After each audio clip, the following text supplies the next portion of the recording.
మనసుని నిమ్మళపరుచుకోవటం.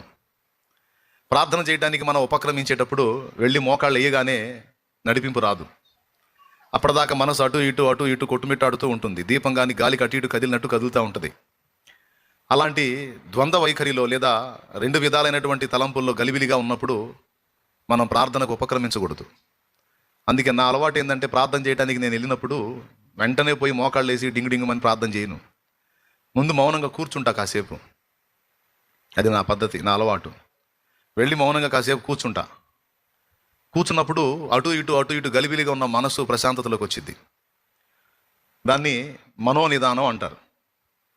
మనస్సు తొందరలలో ఉండి ప్రార్థన చేయడానికి ఏకాగ్రత కుదరదు. మీకు ఉపయోగపడే విషయాలు చెప్తాను, జాగ్రత్తగా వినండి.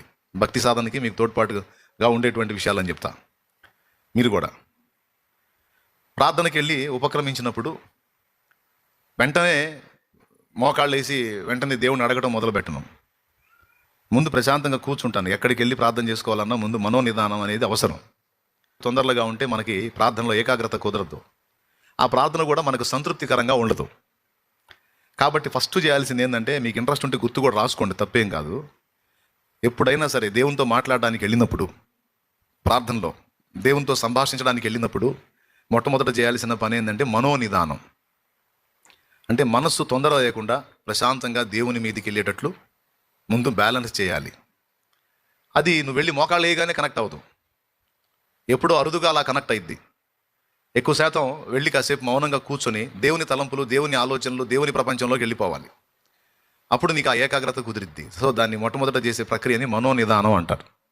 ఇప్పటివరకు మీకు అలవాటు లేకపోతే ఇక నుంచి అలవాటు చేసుకోండి. ప్రార్థన అనే ప్రక్రియ హడావుడిగా హర్రిబర్రిగా చేసేది కాదు. అది దేవునితో సంభాషించడానికి మనం వెళ్తున్నాం కాబట్టి ప్రశాంతంగా జరగాల్సినటువంటి ప్రక్రియ.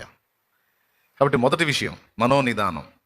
అలా మనస్సు నిదానించినప్పుడు, ఇక దేవుని మీద మనకి ఏకాగ్రత కుదిరినప్పుడు, ఇక దేవుని తలంపులతో మన హృదయం నిండుతున్నప్పుడు, ఇక మనం దేవునితో మాట్లాడటం మొదలుపెట్టి సంభాషించే మాటల్లో మొట్టమొదట చేయాల్సిన పని ఏంటంటే మన దోషములను ఒప్పుకొనుట.